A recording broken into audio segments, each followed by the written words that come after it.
Sergeant and Mrs. Smith, you're going to love this house. Is that a tub in the kitchen? There's no field manual for finding the right home. But when you do, USAA Homeowners Insurance can help protect it the right way. Restrictions apply. Hey, Becky, what about this beat for your next song? It's cool, but I'm into faster stuff lately. Like Xfinity that gives me beyond gig speeds. Got it. What about this then? It sounds powerful, just like Xfinity. Because its supersonic Wi-Fi has 3 times the bandwidth, you can connect hundreds of devices at once. That's what I call power. Unbeatable internet from Xfinity. Made to do anything so you can do anything. Restrictions apply. Actual speeds vary, not guaranteed. Requires compatible Xfinity gateway. Limited quantities available. Welcome to the latest episode of 5 on the Floor on the 5 Reasons Sports Network. Thanks for joining us on your favorite podcast app. We're on Red Circle now, as well as Google Podcasts, Apple Podcasts, and Spotify. You can also find us on the 5 Reasons YouTube channel. Make sure you hit the like and subscribe button for all of the latest South Florida content. You can also find South Florida content at 5reasonsports.com. Spell that one out. We do not have a paywall. Also, make sure you use our product code. It's 5RSN. That's the number 5 and then RSN for 25% off premium CBD at Therapist Preferred for recovery and for sleep. Also, you can use it for 20% off at manscaped.com. Manscaped is where you find your grooming products, particularly below the belt. They will send you plenty of free stuff, too, once you sign up. So you get the cologne, the deodorant, and everything else. Go to manscaped.com, therapistpreferred.com. Make sure you're using the code 5, that's the number 5, RSN. And now, hey, you can hear the waterfall behind me because I'm in the Bahamas. Omer Yurtseven was at Media Day. He talks to us next here on the 5 on the Floor podcast feed.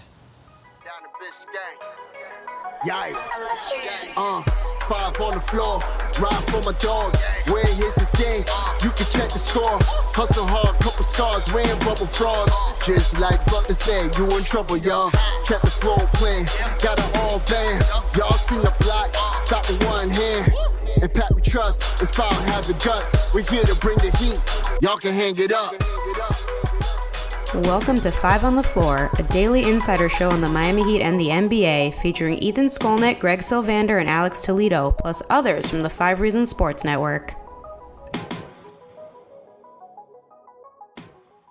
All right, welcome back to 5 on the Floor here at Heat Media Day. I got Alex Toledo with me, Brady Hawk, and also Gad Cartagena. We got Omer Yurtseven. Did I pronounce that correctly? Yeah, close enough. Okay, see, that's the Turkish way. Not the Turkish way. Not the Turkish way? Yeah. All right, so give me the Turkish way because, I mean, I'm not very good at this typically. It would be tough. I mean, you wouldn't have because we have a different letter for O. Okay. It's Omer Yurtseven, but it's fine. Hold on a second. Brady, try it. Omer Yurtseven. No, better, closer. That has a very heavy accent. Yeah. It's like, you don't speak Turkish. It makes sense. No, I'll work on it. I don't commonly do that. I want to talk to you. We'll start with the basketball stuff and then kind of go off the court with you a little bit. But there's been a lot of conversation this offseason about the size of this team. And, Bam at the 5 and PJ this year. Not that PJ was the tallest guy, but obviously he was playing on the 4 spot this year. But have you set a goal for yourself of putting yourself in position where you and Bam can play consistent minutes together this year? Hell yeah. And I think the biggest shift that has to happen for that is for me to be out there on the floor and demand that time. And the way I do that is by dominating on the defensive end, like I've done on the offensive end last year. And I think that comes and shows everybody that we want to keep him out there. How do we keep him out there more? And when we put me and Bam together, who's going to grab a rebound from us? That's what I'm thinking. And I mean, of course, I've put that in perspective and kind of work towards it all off season. And when you say who's going to grab a rebound against you guys, obviously rebounds tend to find you. We had this situation many times Both ways. It goes both ways. I think it's all about tracking the ball and also anticipating the shot, because whoever starts carving out space first has the biggest advantage. Because if you can anticipate the shot, and as somebody's watching the ball, let's say you hit him from the back and you kind of nudge them under the rim, whatever falls on the other side is in your hands. So you kind of cover all that space just by starting that box out process earlier. And when you talk about playing with Bam, the other part of it is on the offensive end and spacing. right? What would that look like to you? Like in other words, we've seen obviously Bam can make a mid-range jumper. We know that. He's talked about expanding his range a little bit. We haven't quite seen the taking a 3 a game the way he talked about last year. I don't think he took one the whole year. But how to you would that look with you and Bam on the floor together on the offensive end?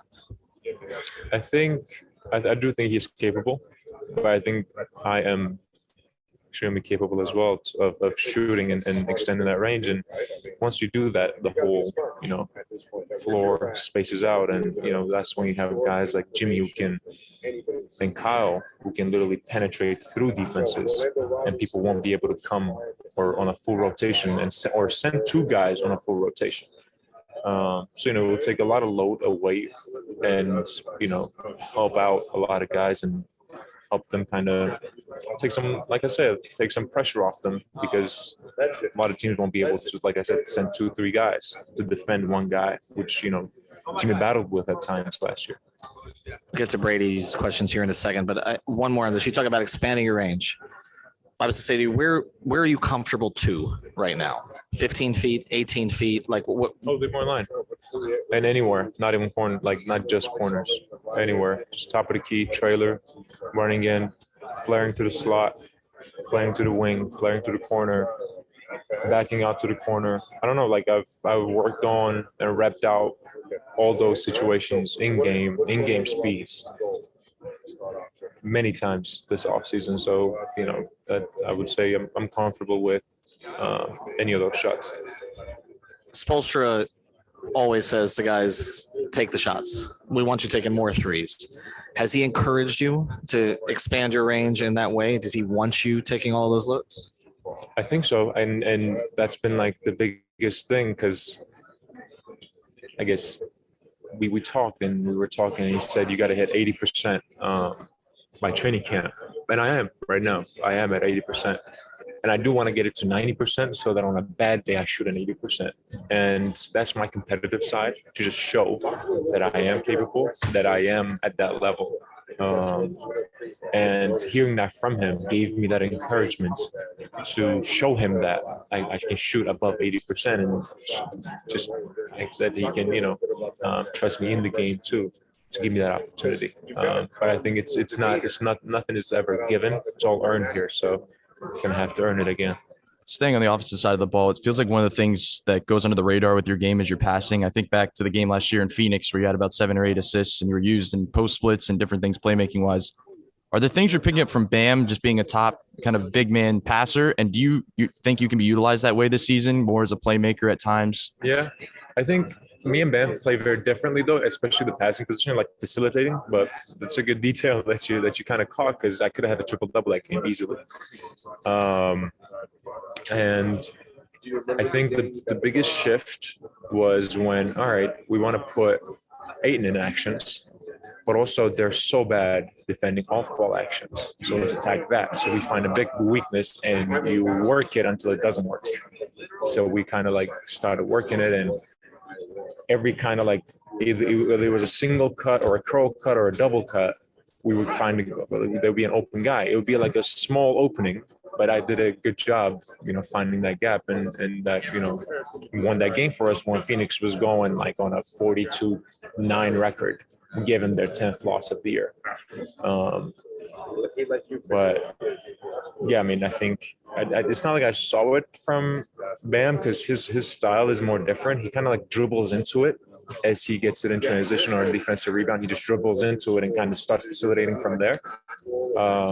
Mine is more catch it on the post and wait for the split action to happen and then kind of play out of it, whether it be a dribble handoff or a pass or like a corner pass if there's a help side coming. So it's just like different reads. There's a couple of things that have really stuck out to me since you kind of broke onto the scene that are coming across in this interview. One is that you have a feel for the game and you can read the game, particularly on the offensive end. It just comes across with the way that you talk, but also that you have a confidence about yourself. It doesn't come off as cockiness, but a confidence about yourself. Do you see any ceiling for yourself at this level at all? I mean, what is, in your view, your potential as an NBA player? I don't see a ceiling. I know it's like, it sounds super cocky, and it is a cliche, but I feel like it's all mental, and you just can't put one. If you put one on yourself, then everybody will put a lot more on you. So I don't think I have a ceiling. It's just about working on it. It's like I have a limited amount of time. So what aspect of my game do I hone myself on? Which skill do I hone my skill, body, and physicality, and everything? Give it my all on it. This offseason, it was agility and three-point shooting and what do you call it? Just like the defensive stuff, just like guarding a pick and roll. But yeah, like, thank you, because I hate to see it when it, like, if it comes out cocky, but it's just about all that work that I put in, kind of like giving me that confidence. Yeah, it doesn't come off as cockiness. It just comes off as you kind of know what you have to work on, but you feel like you can get there, which is interesting. You also happen to play in an organization that is run by the guy that Bam referred to as the old man today, Pat Riley. And if he could play 5 7-footers at the same time, he probably would. Okay, that's the way Pat has typically thought. Has Pat had any conversations with you about kind of where he wants your game to go? He's pretty familiar with Georgetown big men, as you know. And what has that been like? Because he comes from more of an old school style. Like, he would put you and Bam together right now, I think, if he was coaching this team. Yeah, absolutely. And I think, like you said, he has had great experiences with Georgetown guys. But every player is so different at the same time. And the biggest thing he told me last year was being able to show that I can stay out there defensively. And for me to do that, I have to be more agile. So that's why I kind of took my time the bulk of my time this offseason to just hone on that every day. It's like a 7-minute news. The other Georgetown big guy, I want to go to a second, but I want to follow on this. I'm sorry, I'm hogging this particular interview. I literally talked to Coach Pat this morning. Okay, and I want to ask you something about another Georgetown big guy, but what did you talk to Coach Pat about this morning? No, he was just, wishing well for the season. I talk with him like every week. If not every other week, but we catch up, and he was just wishing luck for the season, and it was amazing to hear from him. I always, had a good relationship with him, and it's kind of grown so much. I didn't expect it.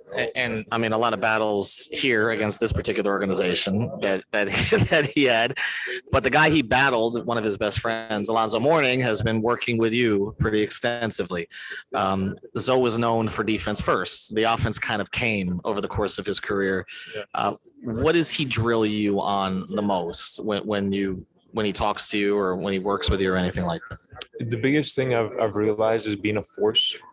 Is what he mentions, just being a force and being just physical and dominant. And we play he's seeing it from experience.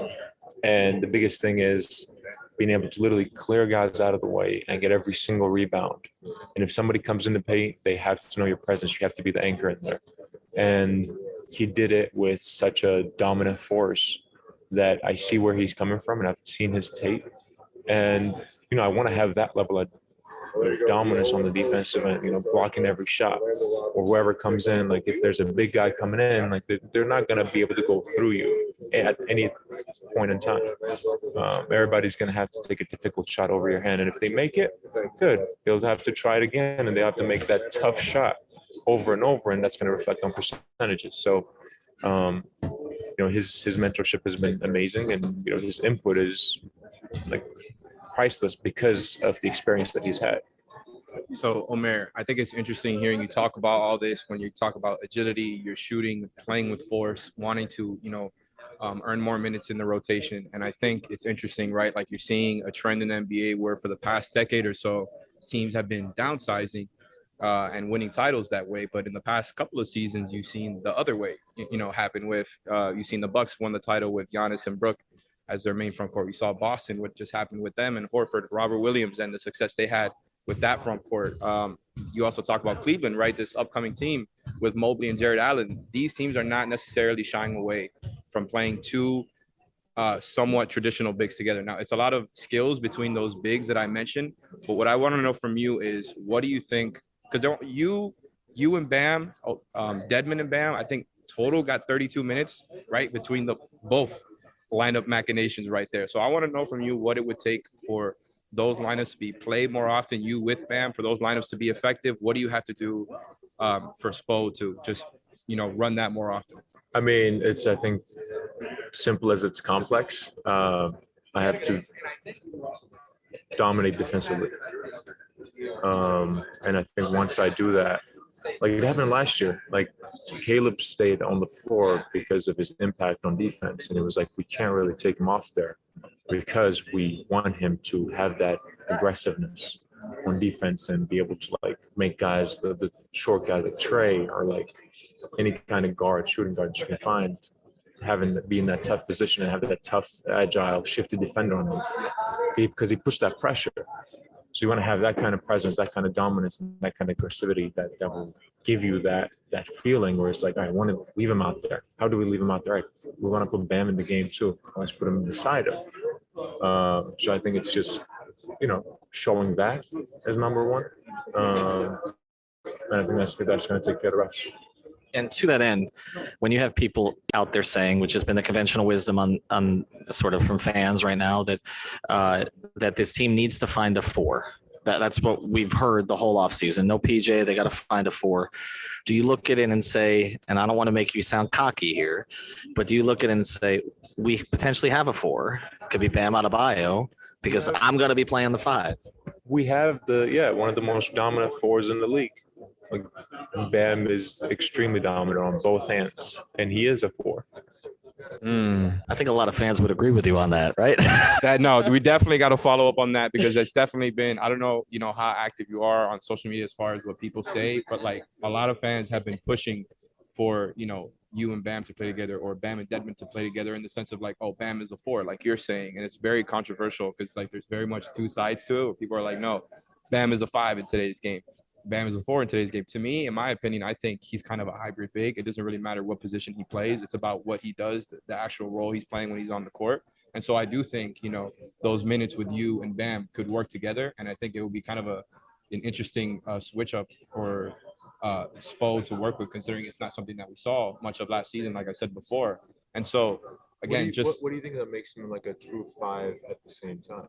I guess the fact that when he's out there, for the past 3 seasons with him as a starter, that he's out there as a defensive anchor, and even though he gets switched out onto the perimeter a lot, especially with the switch heavy scheme that you guys had last season, he was the 5, especially with PJ out there. Sometimes PJ would serve as the 5. Obviously, we talked about that stretch where you were the 5 when Bam was gone as well. And we saw the success that you guys had kind of running similar things, whether it was you or PJ, with the post splits, with the dribble handoff action.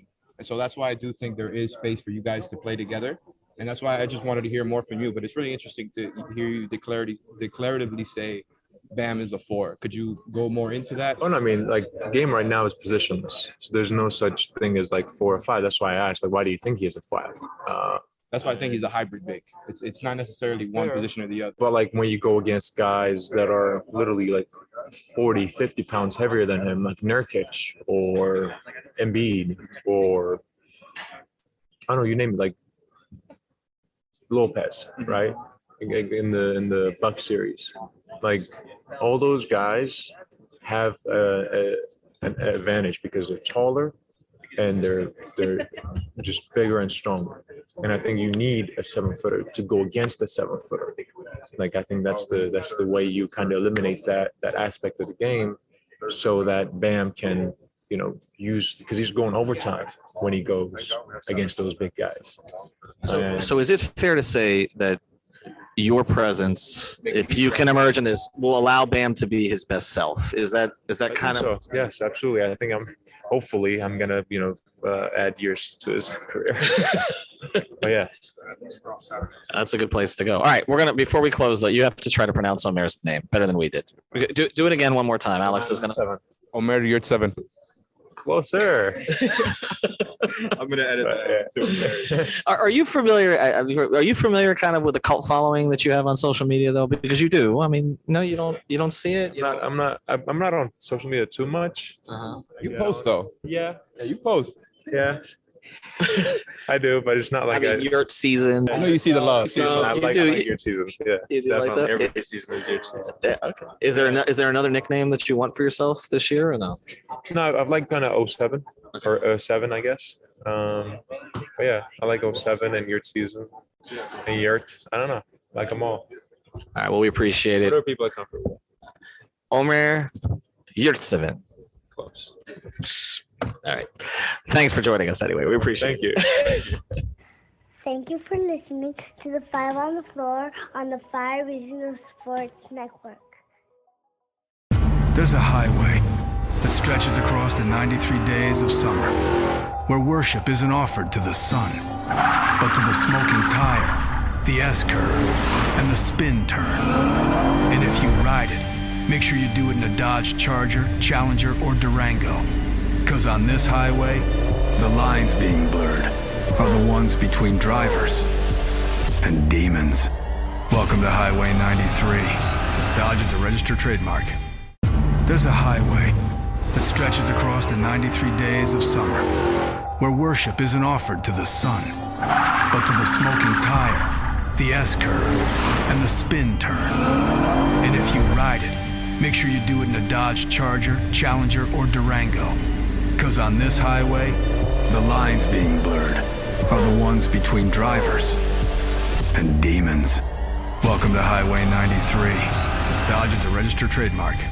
Barriers. I'm all about breaking them. Hi, it's Luis Fonsi, international recording artist and South Florida resident. When it comes to creating music, I love mixing different musical styles and creating something new and unexpected. Ford builds SUVs and trucks the same way, breaking barriers with what you expect. Ford delivers strength, capability, and mixes in a level of comfort and style that's new, exciting, and perfect for South Florida. Visit your local Ford dealer today to get a great deal on a new Ford SUV or truck. Sergeant and Mrs. Smith, you're going to love this house. Is that a tub in the kitchen? There's no field manual for finding the right home. But when you do, USAA Homeowners Insurance can help protect it the right way. Restrictions apply.